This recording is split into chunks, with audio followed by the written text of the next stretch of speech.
Maagang-maaga pa lang, buhay na ang garahe ng mga taxi ni Mang Francis. Tuloy-tuloy ang ingay ng mga makina, tawanan ng mga driver at kalansing ng mga gamit sa pag-aayos ng sasakyan. Sa isang sulok, nakayuko si Amanda, isang babaeng taxi driver, abala sa ilalim ng hood ng kanyang sasakyan. Halos kalahating oras na siyang nakalubog sa trabaho. Sobrang tutok kaya halos hindi niya naririnig ang paligid. Hello, Amanda. Maaga pa pero ayan ka na naman. Sinisilip ang makina. May problema ba? Kailangan mo ba ng tulong? Malalim ang boses na tanong ni Baron. Napahinto si Amanda. Tumayo siya, nagpunas ng pawis at halos nakakatawang tingnan. May langi sa ilong, maruming basahan sa kamay at wrench na parang extension na ng mga daliri niya. Nakangiting sumagot si Amanda. Baron, ayos na to. Salamat ha, pero kaya ko na. May konting sira sa ignition pero napalitan ko na yung plugs. Ayun, umaandar na siya ng maayos. Hayaan mo, hugasan ko lang tong kamay ko. Tapos kape tayo. Hindi pa ako nag-aalmusal eh. Kunin mo na rin yung mga chocolate cookies na binake ko kagabi. Libre. Grabe ka naman, Amanda. Ang sarap. Ikaw na talaga. Marunong mag-ayos ng kotse, marunong mag-bake, tapos maganda pa. Nakangisi na sabi ni Baron. Sayang lang, may asawa na ako. At yung fiancé mo, loko-loko talaga. Ang bait-bait mong babae. Dapat ikaw ang pinapahalagahan. Umupo si Amanda sa tabi ni Baron. Hawak ang mainit pang kape. Tumingala siya sandali, saka nagsalita na may halong bigat at pagod. Baron, huwag ka sanang ma-offend ha. Pero lalaki, pare-pareho lang. Sa una, mamahalin ka. Sa huli, bigla na lang mawawala. Kaya ayoko na. Mag-iipon ako. Magkakaanak at bubuhayin ko siya ng mag-isa. Huwag mo na ring sabihin kay Mang Francis na buntis ako. Kapag nalaman nun yung lagay ko. Aba, tiyak na paalisin ako nun. Kuripot na, manyak pa. Biglang tumunog ang radyo ng dispatcher. Unit 23, Amanda. Pasundo ka ng kliyente sa Zone 5. Kailangan agad. Napahinto si Amanda sa pagkain. Nakipagkamay kay Baron, sumakay sa taxi at umalis habang mahina siyang humuhuni ng paborito niyang tono. Sa totoo lang, mahal na mahal niya ang pagiging taxi driver. Ang dami niyang nakilalang tao, iba't ibang kwento, minsan masaya, minsan nakakainis, pero hindi boring. Hindi niya akalain na 3 buwan lamang ang nakalipas, isa siyang waitress sa isang maliit na cafe at hindi driver. Si Amanda ay lumaki sa probinsya. Mahirap ang buhay pero payapa. Maaga siyang naulila. 5 taong gulang pa lang siya nang bawian ng buhay ang kanyang ina dahil sa sakit sa bato. Ang ama niya naman, hindi niya na nakilala. Buti na lang, may lolo siyang matapang at mapagmahal. Ayaw nitong mapunta si Amanda sa ampunan, kaya buong puso niya itong inako. Laking bukid si Amanda. Sa palayan, mga alagang baboy, malawak na damuhan at syempre, ang paborito niyang pusa na si Mingming. Ang lolo niya ang nagturo sa kanyang magtabas ng damo, magmaneho ng lumang sasakyan at mag-ayos ng sira-sirang piyesa. Magkatuwang nilang inayos ang lumang sasakyan hanggang maging bago itong muli sa paningin nila. Pagsapit ng 16 na taong gulang ni Amanda, kayang-kaya na niyang magmaneho na parang veterano. Kumuha siya ng driver's license at unang try pa lang ay pumasa na siya. Pero habang tumatanda, napansin niyang paunti-unti nang umaalis ang mga kabataan sa kanilang baryo. Walang trabaho, walang oportunidad, puro matatanda na lang ang natira. At doon niya napagdesisyonan, kailangan niyang pumunta sa syudad. Binigay ng lolo niya ang kaunting ipon nito. Hinalikan siya sa noo at buong pusong biniyayaan ng, Anak, mag-ingat ka. Huwag mong pababayaan ang sarili mo at huwag kang mawawala ng bait sa tao. mabagal at mahinahong paalala ng kanyang lolo. Nagsimula ng umandar ang bus. Pagdating sa syudad, nagrenta siya ng maliit na kwarto at nagtrabaho sa cafe. Hindi niya masyadong gusto, araw-araw nakatayo, masakit ang likod at kulang ang kita. Pero sino ba siya para mamili? Kailangan niyang mabuhay. At dito nagsimula ang bagong kabanata ng buhay ng isang babaeng matapang, nagsusumikap at magtatagumpay kahit na mag-isa. Araw-araw, tuwing lunch break ni Amanda sa cafe, may isang binata na palaging dumadalaw. Gwapo, malinis manamit, laging nakapolo at mabango, si Steven.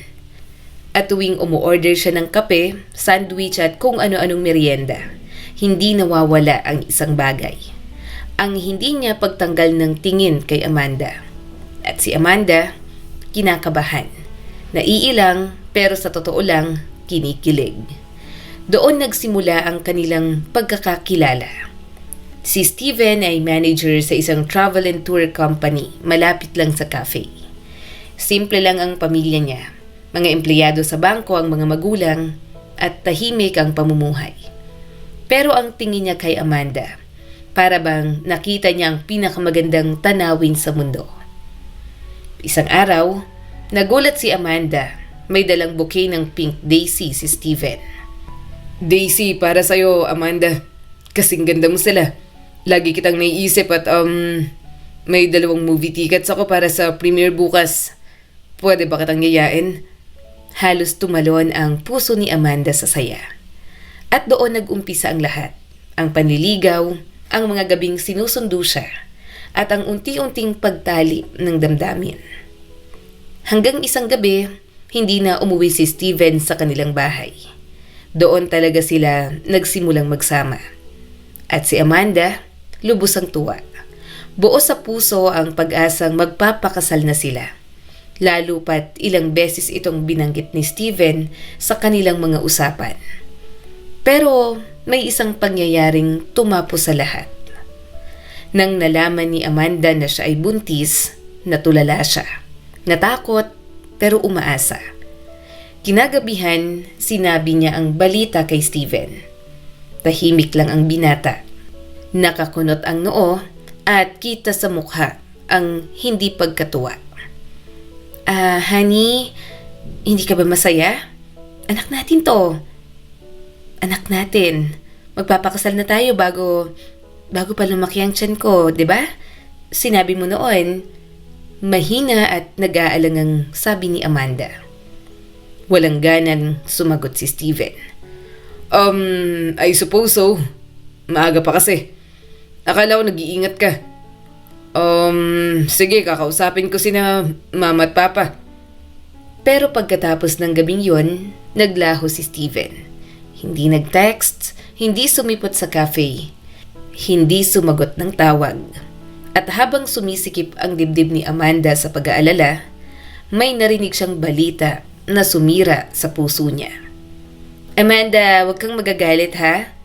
Pero kung nakita ko si Steven kahapon, nasa mall, may kasamang ibang babae, magkaakbay at nagbubulungan. Pag nakita ka daw, umiiwas. Mukhang may iba na siya, sabi ng kanyang katrabaho. Nalaglag ang tasa na hawak niya. Kasabay noon ang pagtulo ng luha ni Amanda. Umiyak siya ng hindi na mapigilan. Ang sakit, ang bigat, pero hindi pa siya lubusang naniwala. Hindi siguro. Baka pinsan lang o kaopisina. Kailangan kong makita mismo ng mga mata ko. Nanginginig na sagot ni Amanda sa katrabaho. Isang maulang hapon, umalis si Amanda sa cafe. Tumayo siya sa tapat ng opisina ni Steven at naghintay. 2 oras, 3 oras, basang-basa ng ulan ng semento. At nang lumabas si Steven, hindi ito nag-iisa. Kasama niya ang babaeng nakita sa mall. Maganda, sosyal, naka-designer bag. Sumakay sila sa mamahaling sasakyan at naghalikan doon mismo. Traidor! Cheater! Sumigaw si Amanda. Paano ko? Hindi ka ba nahihiya? Malakas niyang hinampas ang bintana. Naiinis na bumaba si Steven. Amanda, tama na. Nangyari lang to, okay? Fiancé ko na, si Patricia. Napagdesisyon na ng parents ko. Hindi na kita pwedeng makita. Tapos na tayo. Walang pakundangan na sabi nito. Buntis ako, oh. Anak mo to. Anong gagawin ko ngayon? Puno ng puot na sigaw ni Amanda. Malamig na sumagot si Steven. Ewan ko. Magpunta ka sa ospital. Ayusin mo. Tsaka huwag kang sumigaw. Please lang. Umalis ka na. Huwag mo kong pinapahiya. Steven, sino yan? Tanong naman ng kasama nito na si Patricia. Bakit may babaeng sumisigaw? Wala, baliw lang. Nagkakamali lang. Makinig ka, sweetie. Si Steven akin na. Mapanlait na sabi ni Patricia. Ako ang napili. At kung makialam ka pa, siguradong pagsisisihan mo. Powerful ang pamilya ko. Huwag mo kong subukan. May padanakot na sabi pa nito. Umandar ng kotse pagkatapos nun. Natalsikan pa siya ng tubig mula sa kalsada. Nabasa si Amanda mula ulo hanggang paa. Naiwan siyang nakatayo sa gitna ng parking lot. Basang-basa, pinagkaitan, at wasak ang puso. Isang linggo siyang hindi pumasok sa cafe. Hindi makakain, hindi makatulog, umiiyak ng walang luha. Minsan, naiisip niyang pumunta ng ospital at tapusin na lang ang lahat. Pero natatakot siya. Paano kung nagkamali ang procedure? Paano kung hindi na ako magkaanak ulit? Paano kung habang buhay ko ng pagsisihan na pinatay ko ang anak ko? Ang anak kong walang kamalay-malay. Paulit-ulit niyang tanong sa sarili. Wasak si Amanda. At yun pa lang ang simula ng totoong laban ng kanyang buhay. Sa mga araw na halos madurog ang kaluluwa ni Amanda sa sakit, may isang tao na hindi nagpabaya sa kanya. Ang kapitbahay niyang si Baron. Isang hapon ay kumatok ito sa pinto. Amanda, may gamot ka ba para sa sakit ng tiyan? Sumasakit ang tiyan ng anak ko eh. Nag-aalalang tanong nito. Pero nang makita niyang maputla, maga ang mga mata at halos walang lakas si Amanda, hindi na siya nagdalawang isip. Hinatak niya ang kamay nito at pumasok sa loob. Pinilit niya si Amanda na sumama sa kanilang bahay. Naroon ang asawa niyang mahinahon at mabait na agad naghanda ng mainit na kape.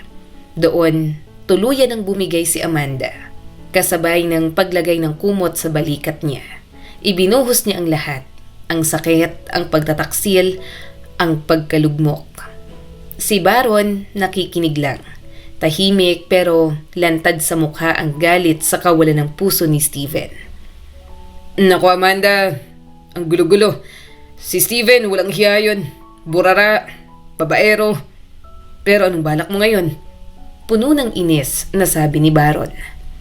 Tinukod ni Amanda ang baba na pahinga ng malalim. Natanggal na ako sa cafe. 1 linggo na akong hindi pumasok. Babalik na lang siguro ako sa probinsya. Kay Lolo. Pero nakakahiya.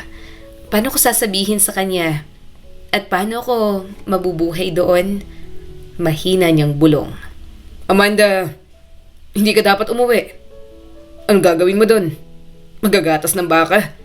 Sabi mo dati marunong kang magmaneho. May lisensya ka pa. Doon ka na sa amin sa taxi company. Kulang kami ng driver. Pero may isang problema. Si Mang Francis, matching kung matching. Mapanuri at kuripot. Pero kung masipag ka, malaki din naman ang sahod mo.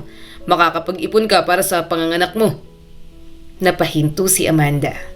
Napatitig kay Baron na parang may sinag ng pag-asa. Baron, seryoso ka? Trabaho bilang driver? Pangarap ko yun simula bata pa ako. Alam mo bang nabuo ng lolo ko yung lumang kotse namin? Ako ang kasama niya doon. Eh di ayos. Pero itago mo muna yung tiyan mo ha. Kapag nalaman ni Mang Francis yari ka, di ka tatanggapin nun. Tama si Baron, Amanda. Hindi mo pwedeng hayaang sirain ng isang lalaking walang kwenta ang buhay mo. Pag nanganak ka, marirealize mo, ang anak mo ang pinakamagandang bagay na darating sa'yo. Lumaban ka, Amanda. Nandito kami. At sa unang pagkakataon, matapos ang ilang araw, nakaramdam si Amanda ng kaunting lakas. Pumasok si Amanda sa taxi company kinabukasan. At gaya ng sabi ni Baron, hindi siya pinaniwalaan ni Mang Francis. Sigurado ka bang babae ka talaga? Kakayanin mong magbuhat, mag-ayos at bumiyahe. Kung masiraan ka sa daan kaya mo ba? Masungit na tanong ni Mang Francis. Pero nang masaksihan niya ang kayang ayusin ni Amanda, pati ang mga minor malfunction ng taxi, at nang makita niyang parang isang veteranong driver magmaneho ang dalaga, nagbago ang tingin niya kay Amanda. Sige, tanggap ka na, sabi ni Mang Francis. At doon, nagsimula ang bagong mundo ni Amanda. Hindi na siya umiiyak buong araw. Hindi na siya nagmumukmok. Hindi na siya nakakulong sa alaala ni Steven. Sa taxi company, puro lalaki ang kasama niya. Pero mas maayos. Walang chismis, walang pang-aaway. Trabaho lang. Si Amanda, laging naka-hoodie na maluwag para maitago ang tiyan. Pero malakas, masipag at mayroon siyang direksyon. Kahit sumasakit ang likod dahil sa pag-upo ng matagal, tiniis niya. Mas mabuti pa yon kaysa sa pagbubuhat ng tray sa cafe. Pero may isang bagay na sobrang istorbo talaga. Si Mang Francis. Makunat sa sahod, kulang sa kabutihan, at lahat gusto minu-minuto, literal, na ire-report. May kamera pa sa loob ng taxi para bantayan ang mga driver. Pero kahit ganon, masaya si Amanda. Dahil sa wakas, may ginagawa siyang tunay na gusto niya. Isang araw, may magandang biyahe si Amanda. Malayong pasundo sa labas ng syudad. Malaki ang bayad at maganda ang tip. Kaya sa biyahe pa lang, kumakanta na siya habang nakahawak sa manibela. Habang umaandar sa mahabang kalsada, iniisip niya, saan ilalagay ang crib, saan bibili ng stroller, paano mag-iipon, magkano ang kakailanganin sa panganganak. At kahit minsan, umaangat pa rin ang luha niya dahil kay Steven, pinipigil niya. Dahil ang mas mahalaga ngayon ay ang baby sa kanyang sinapupunan. Pagdating ni Amanda sa address na ibinigay sa kanya, para bang may bumagsak na bigat sa puso niya. Hindi yun basta bahay. Isa yung malaking mansyon na nakatago sa loob ng isang private estate. At sa loob, isang wild party, sigawan, tawanan, at mga ilaw ng disco lights. At ang pasahero, lasing na lasing. Hindi makapagdesisyon kung sasakay ba o hindi. Makaraan ang 10 minutong pahirapan, narinig niya ang boses ng dispatcher sa radyo. Amanda, cancel ang biyahe. Bumalik ka na. Napahawak si Amanda sa noo. Sayang sa gasolina, sayang sa oras. At mas lalo siyang naiinis nang maisip niyang pagagalitan na naman siya ni Mang Francis. At saka lumalakas pa ang ulan. Mabigat, madilim at nakakabahala. Habang pauwi na siya pabalik ng syudad. May biglang sumulpot sa kalsada. Isang lalaki. Dumudulas, nanginginig, punong-puno ng putik at tuyong dugo. Napahinto si Amanda. Hindi siya pwedeng magpanggap na wala siyang nakita. Lumabas siya ng sasakyan, suot ang hooded jacket, basang-basa na ng ulan. Ahoy, sir, okay ka lang? Kailangan mo ba ng tulong? Papunta ka ba sa syudad? Sige, isasakay kita kung gusto mo.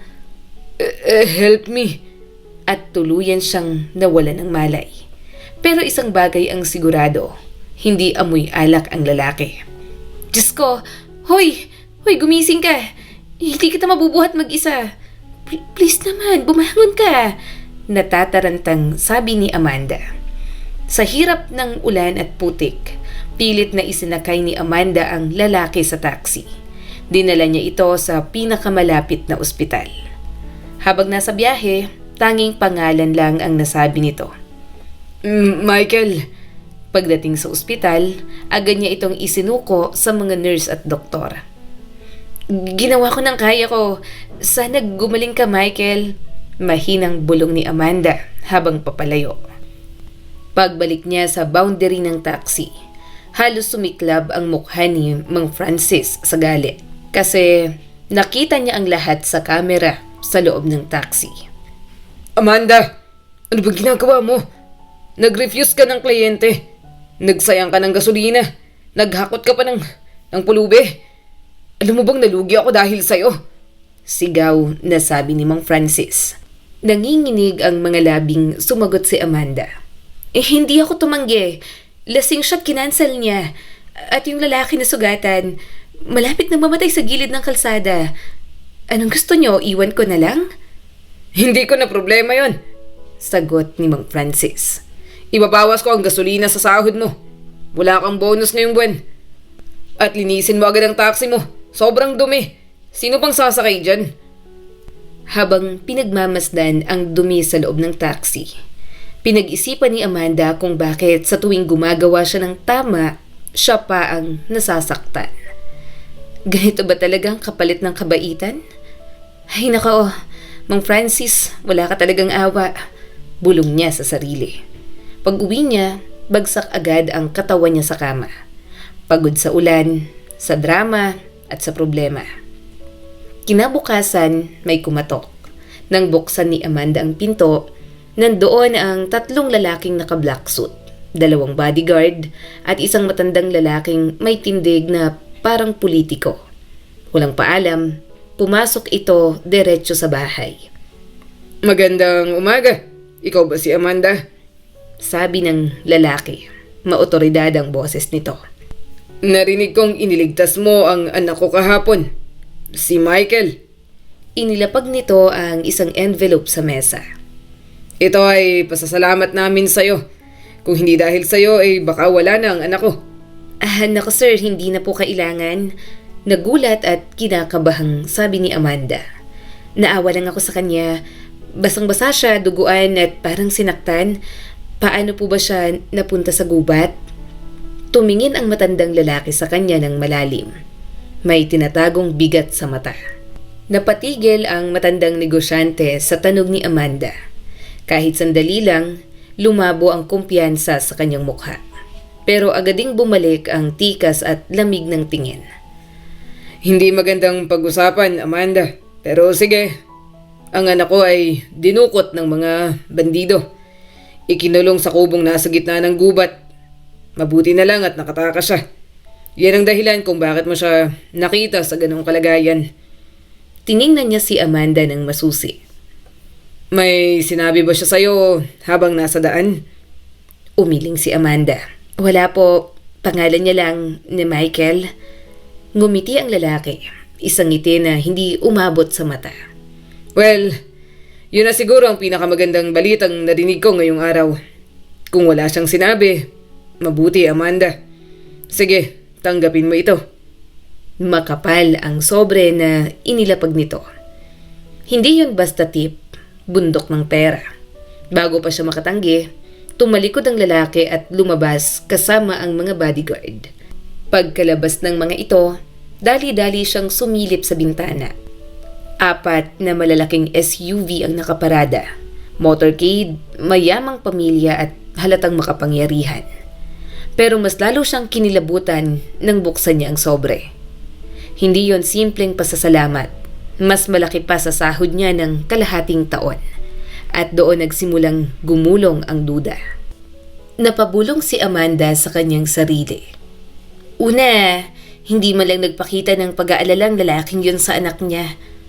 Pangalawa, bakit napakarami niyang tanong? Ano bang gusto niyang itago? Pangatlo, bakit ang bilis niyang malaman ng address ko? At pang-4, pera ba to o bayad para manahimik ako? Hindi siya mapakali, hindi siya makatulog, hindi niya kayang pabayaan. Hindi to tama. Kailangan kong malaman ng totoo. Kailangan kong makita si Michael. At dahil day off niya ng araw na yon, pumunta siya sa ospital, dala ang ilang pagkain upang sana ay makumusta si Michael. Pero pagdating niya sa trauma ward kung saan niya iniwan si Michael kahapon, hindi siya pinapasok. Bawal pumasok, nasa intensive care unit na siya. Bigla siyang bumagsak sa coma, sabi ng nurse. Coma? Gulat na tanong ni Amanda. Pero kahapon naglalakad siya. Mahina, oo, pero gising. Miss, hindi ko kailangan ipaliwanag sa'yo. Wala kang karapatan. Irritableng sabi ng doktor. Nandito ang ama niya. Siya ang kausap ko. Kung may balita, sila ang magsasabi sa'yo. Pagkasabi nun ay agad nang tumalikod ang doktor. Natulala si Amanda. Hindi yung tugma sa nakita niya kahapon. Habang palabas siya ng ospital, may humabol na babae. Isang nurse, kabado, pero determinadong magsalita. Miss, ikaw bang fiancé ni Michael? Huwag kang mag-alala. Tama ako, di ba? Makinig ka, may mali dito. Ha, ano pong ibig niyong sabihin? Naguguluhang sabi ni Amanda. Hindi siya nakakoma. Dinodow siya ng malakas na gamot para manatili siyang tulog. Hindi ko alam kung bakit. Pabulong na sabi ng nurse. Pero nakita ko mismo, yung lalaking nagpakilalang ama niya, nag-abot ng sobre sa doktor, makapal at pagkatapos nun, yun na yung nangyari. Nanlamig ang buong katawan ni Amanda. Hindi naman malala ang mga sugat niya kagabi. Tinahi ko pa nga. Pero ngayon parang bilanggo siya sa loob ng ICU. At ang doktor, nako, kilala ko yun. Sugarol, maraming utang. Kailangan niya ng pera.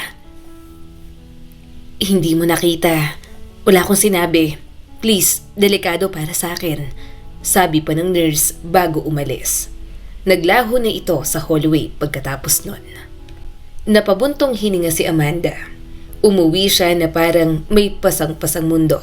Puno ng takot, puno ng tanong, at puno ng awa para kay Michael. Buong gabi siyang hindi nakatulog. Hindi siya mapakali. Bakit ako sumasawsaw sa gulo ng iba? Bakit kailangan ko pang makialam? Ang dami ko ng problema. Trabaho, buntis ako, walang suporta, pero eto ako't nakikialam sa buhay ng iba. Pero paano ko pipikit na lang samantalang may taong nalalagay ang buhay sa panganib? Bulong ni Amanda sa sarili. At nang sumikat ang araw, isa lang ang malinaw kay Amanda. Hindi siya mabubuhay ng tahimik hanggat hindi niya nalalaman ang katotohanan tungkol sa misteryosong lalaki na si Michael. Hindi niya matanggap ang ideya na kung hindi niya ililigtas ang binata, baka mamatay ito nang walang kalaban-laban. Sa isip niya, magkasing edad lang kami, bakit ko siya hayaang mamatay ng walang katarungan? Hindi tama't hindi patas yon. Ang unang pumasok sa isip niya, pumunta sa pulis, isumbong ang lahat. Pero kung kaya ng mayamang lalaki na yon na bumili ng doktor, bumili ng katahimikan, malamang may koneksyon din sa mga pulis. At ang problema, wala siyang matibay na ebidensya. Puro hinala, puro kwento. At mapanganib makabangga ang ganoong klase ng tao. Kaya siya ay nag-isip ng malalim at hindi nagsabi kanino man. Wala siyang kasama, walang lakas, pero may konsensya. At doon pumasok sa isip niya ang isang tao. Ang nurse na nagsabi sa kanya, si Dina. Nagkita sila ni Dina sa isang maliit na cafe. Halatang kinakabahan si Amanda habang humihigop ng tsaa. Pasensya ka na kung istorbo ako. Wala na akong ibang masabihan. Nurse Dina, tulungan mo naman ako. Gusto kong iligtas si Michael. Paano ko siya mailalabas sa ospital? Anong gagawin ko? Mahabang hininga ang pinakawalan ni Dina. Okay, pag-isipan natin to. May night shift ako sa Sabado. Kaunti lang ang duty nurses. At yung doktor ni Michael, naka-day off siya sa Sunday. Kung hindi ko ibibigay ang gamot, magigising si Michael after 12 to 16 hours. Gigising siya sa bahay ko? Kinakabahang tanong ni Amanda. Kailangan natin siyang mailabas nang hindi napapansin. Bibigyan kita ng white coat, ng surgical cap, mask at ID para magmukha kang doktor, sabi ni Nurse Dina. Tayo lang ang gagalaw. Ayoko magsama ng iba. Hindi ako nagtitiwala sa kahit na sino. At hindi ko lang alam ano ang idadahilan kapag hinanap siya. Wala na akong ibang plano. Dadalhin ko muna siya sa bahay. Pagising niya at nakapagsalita, doon tayo pupunta sa mga pulis o kung kanino pwede. Nagkasundo sila, pero mula noon, hindi na nakapag-focus si Amanda sa trabaho. Puro kaba, puro bangungot, puro tanong. Paano kung hindi maging matagumpay? Paano kung mahuli kami? Paano kung hindi magising si Michael? Pero huli na para umatras. Dumating ang nakatakdang gabi. Natapos ni Amanda ang huling biyahe. Pinatay ang dashcam at dumiretso na sa ospital. Sa locker room, sinuot niya ang puting coat, mask, cap at ID na binigay ni Nurse Dina. Matyaga siyang naghintay at makalipas ang ilang sandali, pumasok siya sa ICU. Nandoon si Nurse Dina, nag-aabang. Sabay nilang inilipat si Michael mula sa kama papunta sa gurney. Mabigat, nanginginig silang dalawa pero walang reklamo. Habang nagtutulak sila, parang napakabilis ng pintig ng puso ni Amanda. Para siyang kriminal, para siyang tumatakbo mula sa impyerno. Tahimik ang koridor, natutulog ang mga pasyente, at ang pinakamahalaga, tulog ang doktor na on duty. Pagdating sa pinakalabas, inilipat nila si Michael sa backseat ng taxi. Mag-iingat kayo. Fiancé mo siya para sa ibang tao, okay? Nandito ang gamot, nandito ang instruction. Umalis ka na bago pa may makapansin sa atin, mariing sabi ni Dina. Nagmaneho si Amanda na parang may humahabol. Hawak ang manibela, pawisang palad, lumulundag ang dibdib. Pakiramdam niya, bawat ilaw sa kalsada, bawat anino, bawat busina ay bantay ng kaaway. Pagdating sa bahay, tumawag siya agad. Baron, lumabas ka muna saglit. Kailangan ko ng tulong. Kinakabahang sabi ni Amanda. Nang makita ni Baron ang walang malay na lalaki sa backseat ay napaatras ito. Amanda, ano to? Sino yan? Baron, please. Mamaya ko na ipapaliwanag. Tulungan mo lang akong ipasok siya. Hindi ko kayang mag-isa. Walang tanong-tanong, walang reklamo, tinulungan siya ni Baron. Inihiga nila si Michael sa sofa, matamlay, maputla at nanginginig. Amanda, ano ba tong pinasok mo? May pamilya ko at ayokong madamay. Hindi naman kita idadamay dito, Baron. Pero please, wag mo kong ipagkanulo. Maniwala ka, kilala kita. Hindi ka masamang tao, pero ayoko nang malaman ng iba. Good luck, Amanda. Naihatid ni Amanda ang taxi pabalik sa compound nang walang nakapansin. Walang nag-report at normal ang lahat. Pero sa loob-loob niya, simula pa lang ito ng tunay na laban. Hindi mapigil ang panginginig ng kamay ni Amanda habang nakahiga sa tabi ni Michael. Hindi siya mapakali. Parang may kasunod pang panganib. Parang may mga matang nakatingin sa dilim. Ay, Diyos ko, ano ba tong pinasok ko? Tama si Baron, delikado to. Kapag nahanap ako ng lalaki yun, ano mangyayari sa akin? Sa baby ko at sa buhay ko. Pero sa gitna ng takot, may isang bagay siyang pinanghawakan. At least, may nailigtas akong buhay. Bulog niya na lang sa sarili. Pagkaraan ng 13 oras, gumalaw si Michael. Dahan-dahang iminulat ang mga mata at nabigla pa sa sinag ng araw. Excuse me, miss. Nasaan ako? Bakit wala ako sa ospital? Ikaw yung taxi driver, yung tumulong sa akin sa highway. Hindi pa pala ako nakakapagpasalamat. Mahina at naguguluhan na sabi ni Michael. Mapait na napangiti si Amanda. Michael, kapag narinig mo ang kwento ko, baka kailangan mo akong pasalamatan ulit at baka matawa ka o matakot. At nagsimula ng magkwento si Amanda. Kinento niya ang lahat, ang pagpunta ng mayamang lalaki na nagpakilalang ama nito. Ang suhol na ibinigay, ang pagkakoma na hindi tunay, ang planong pagtaka sa ospital, at pati ang kanyang pagbubuntis dahil hindi niya na kayang itago ang bigat sa dibdib. At sa buong oras, si Michael ay tahimik, nakikinig at hindi umimik. Pagkatapos ng mahabang katahimikan, huminga siya ng malalim. Hindi ko siya ama. At para maintindihan mo, kailangan ko magsimula sa simula. Anak ako ng mayamang negosyante. Panimula ni Michael. Nagmamay-ari ng mga hotel. Ang nanay ko ay isang kilalang psychologist. Masaya naman ang pamilya namin. Hanggang sa may nagbantang mafia. Sabi nila, ibigay ang negosyo o kamatayan. At doon, nagsimula ang lahat. Nag-iwan ng huling habilin ang ama ni Michael, na si Michael lamang ang magmamana ng lahat pag siya ay tumuntong na sa edad na 25. Isang buwan na lang sana. Pero bago ko maabot yun, tinira nilang tatay ko. Binarit sa loob ng kotse. At si mama hindi kinayang stress. Namatay sa sakit sa puso. Anak na ulila, 3 taong gulang pa lamang. At ang umampun sa kanya, si Mr. Hans, business partner ng ama, distant relative at ang tunay na nagbalak sa lahat. Ipinadala siya sa England para ilayo. Walang pagmamahal pero wala rin namang pang-aapi. Pinatapon pero pinakain. Pinag-aral pero hindi minahal. Nang bumalik, may natuklasan siyang lihim mula sa dating yaya. May testamento pala ang ama at ayaw yon ni Mr. Hans.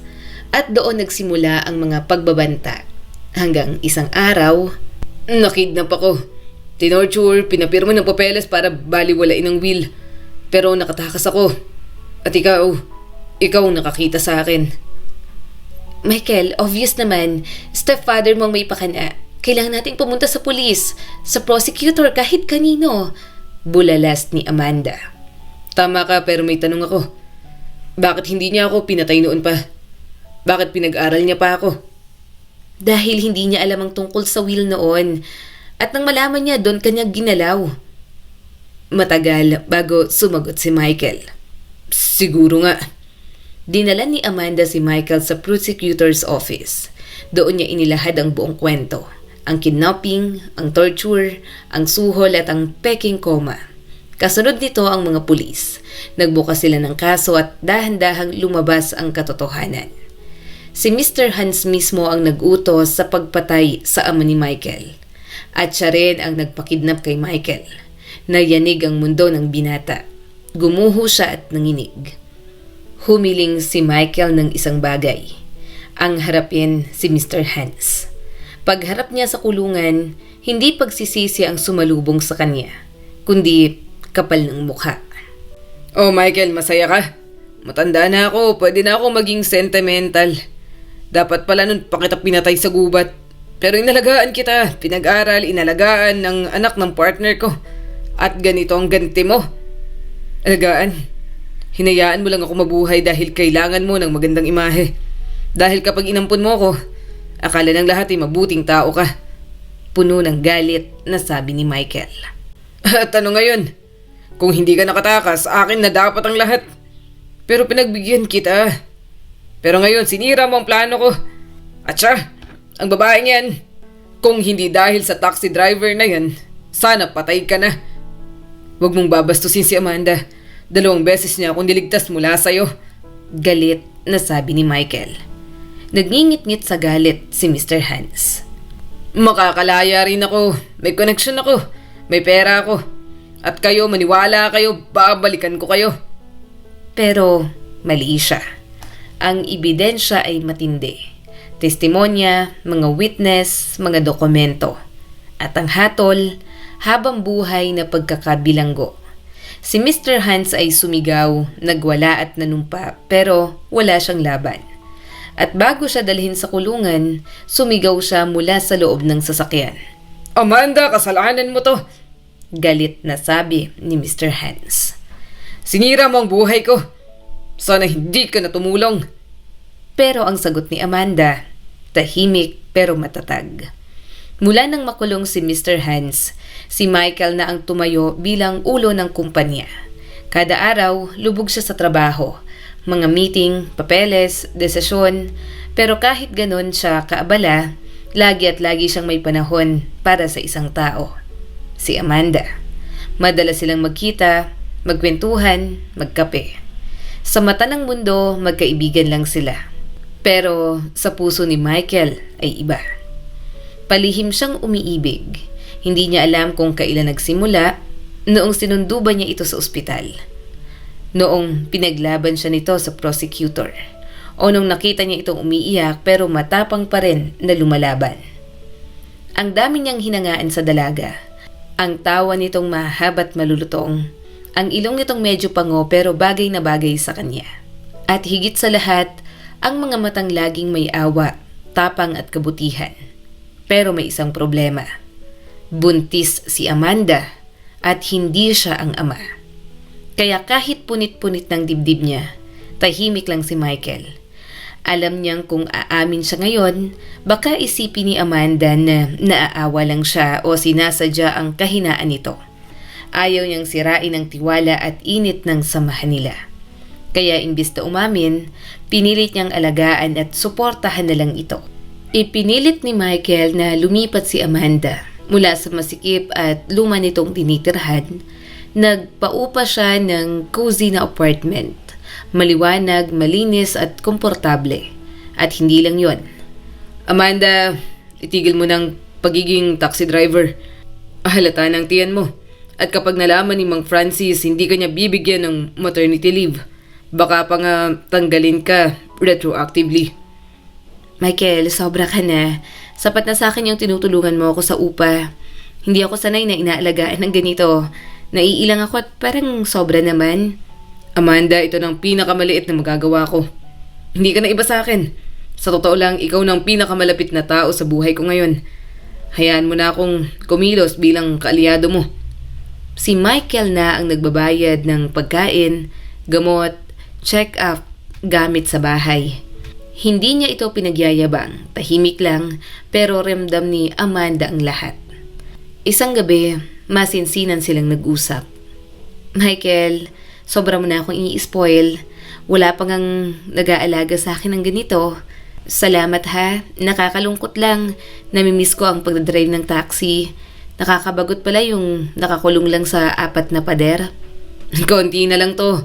Pagkalabas ng baby boy mo, hindi ka na mababagot. Ako mismo ang susundo sa'yo sa ospital. Pwede mo ba akong gawing ninong? Ano ka ba? Oo naman, Michael. Alam mo, sa'yo ako pinakakomportable. Mas panatag ako kapag kasama ka. Minsan naiisip ko, bakit kaya hindi tayo nagkakilala noon pa? Parehong may lihim na pintig sa puso. Si Michael umiibig ng tahimik at si Amanda nilalabanan ang damdamin. Huwag ka nang mangarap, Amanda. Buntis ka sa anak ng ibang lalaki. Bakit gugustuhin ka pa ni Michael? Huwag mong sirain ang buhay niya. Bulong na lang ni Amanda sa sarili. Isang araw, habang naglalakad siya pa uwi galing sa klinik dahil nagpa-check up, nakita niya sa daan si Dina, ang nurse na tumulong na iligtas si Michael. Nagyakapan sila at tila matagal nang magkakilala. Nako, buntis na buntis ka. Bagay sa iyo ang pagbubuntis, girl. Blooming. Oh, kwento. Ano nangyayari sa detective story mo? Naiisip kita palagi. Halos matanggal ako sa trabaho dahil sa'yo. Nakangiting sabi ni Dina. Nagkwentuhan sila sa cafe. Inilahad ni Dina ang mga nangyari sa ospital. Nasermonan siya, pinagsulat ng paliwanag, tinanggalan ng bonus. Pero sa huli, worth it. Dapat lang. Lalo na nang nag-imbestiga na. Yung doktor na korap, natanggal sa pwesto. Natakot pa, nagpaikot-ikot, pero yun, ang daming nagsumbong. Ayun, nakakulong na rin. At ako na-promote bilang head nurse. So technically, may utang akong thank you sa'yo. Deserve mo yon, ang tapang mo, Dina. Alam mo, madalas kitang maisip. Minsan gusto ko lang na may makausap na hindi ako hinuhusgahan. At inilahad ni Amanda ang kwento niya. Ang pagtataksil ni Steven, ang pagbubuntis, ang takot, ang hiya, at ang pagbangon. Grabe ka, ina-admire kita, Amanda. Ang tapang-tapang mo. Buntis ka na, nakikipagsapalaran ka pa na iligtas ang buhay ng iba. Dapat hinahalik ka ni Michael ang mga paa mo. Makinig ka sa akin, ha? Huwag mong patayin sa isip ang puso mo. Ibigay mo ang pagmamahal sa anak mo. At huwag mong hadlangan ang tadhana mo. Kung mahal ka ni Michael at mahal mo siya, hindi hadlang ang bata. Alam mo, nung kabataan ko, tanga rin ako, sabi ni Dina. Nag-away kami ng fiancé ko at basta-basta akong nagpa-abort. Hindi man lang ako nag-isip. Ngayon, 37 na ako. Wala akong anak. Wala akong asawa. At ilang beses ko nang pinagsisisihan yon. Walang gabi na hindi ko naaalala ang batang hindi ko binigyan ng pagkakataon na mabuhay. Napaiyak si Amanda. Hinawakan niya si Dina sa kamay. Dina, salamat sa lahat ng ginawa mo para sa akin. Alam mo ba, wala talaga akong totoong kaibigan. Pero sa'yo tiwala ako. Pwede ba magkaibigan na lang talaga tayo? Naluluha si Dina sa kanyang sinabi. Grabe, sa wakas, may nag-apply na maging friend ko. Sige, day off ko ng linggo. Sasamahan kitang mamili ng gamit ni baby.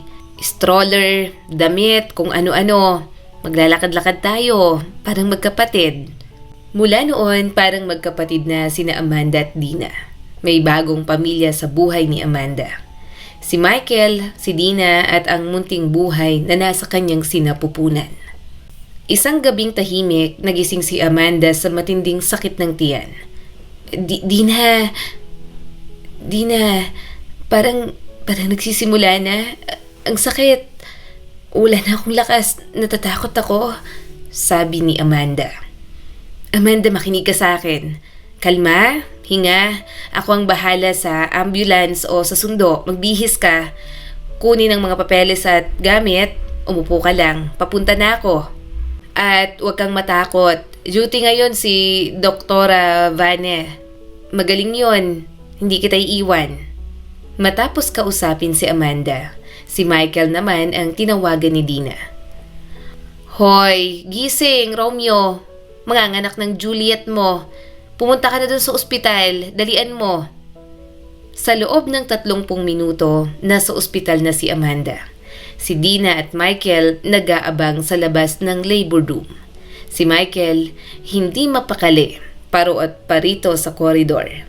Dina, Doc, sabihin niyo sa akin, okay ba si Amanda? Bakit ang tagal? May problema ba? Baka kailangan ko nang pumasok? Tumawa si Dina. Kalma, tatay. Minsan inaabot pa yun ng 24 hours. Kape ka muna. Tsaka, aminin mo na, mahal mo siya, 'di ba? Dina, oo sobra. Mas mahal ko pa siya kaysa sa buhay ko. Pero hindi ko alam kung anong gagawin. Buntis siya sa anak ng iba at ayokong bastusin yung pinagdadaanan niya. Ayokong isipin niyang nagtatake advantage ako. Ay, nako, lalaki talaga. Mahal mo. E di ipaglaban mo. Ano ba yung drama niyong dalawa? Nagpapakatanga kayong dalawa. Si Amanda, kita ko mahal ka rin nun. Pero natatakot. Eh kung hindi ka kikilos, maghihintayan kayo habang buhay. Natatawa na sabi ni Dina. Sir, Daddy, congratulations! Sabi ng nurse. Isang malusog na baby boy ang ipinanganak ni Mommy. Medyo nahirapan si Amanda pero okay silang mag-ina. Oh, ayan, di ba sabi ko sa'yo, ayos lang ang lahat. Umuwi ka muna at magpahinga. Ako nang bahala kay Amanda. Pero huwag ka magtatagal ha. Kailangan ka niya. Nakangiting sabi ni Dina kay Michael. Si Amanda nakahiga sa kama. Pagod na pagod pero nakangiti. Dahil sa dibdib niya, nakahiga ang isang munting himala. Si Mark. Parang nawala ang lahat ng hirap, sakit at luha.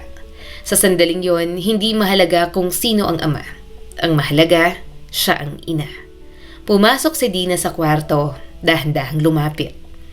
Ay nako, sino tong mukhang matandang nakakunot ang noo? Tingnan mo to, Amanda. Parang galit agad sa mundo, oh. Ang hirap, Dina. Akala ko hindi ko na kaya. Nag-aalala lang mga doktor pero si Mark lumaban. Ayun, nandito na siya. Namumungay ang mga mata sa pagod, nasabi ni Amanda. Nasan si Michael? Umuwi ba? Hay nako, kung nakita mo lang yung mukha niya, parang tigre na nakakulong. Pabalik-balik, puro tanong. Amanda, mahal ka nun. Hintayin mo lang. May binabalak yon. Maganda ka na dyan. Baka biglang mag-propose. Nakangising sabi ni Dina. Ah, Dina naman. Totoo kaya yan? Basta, kung sakaling may kasal, ako dapat ang maid of honor. Napangiti si Amanda habang tinititigan si Mark. Naalala niya, muntik na niyang wakasan ang buhay nito dahil sa takot hiya.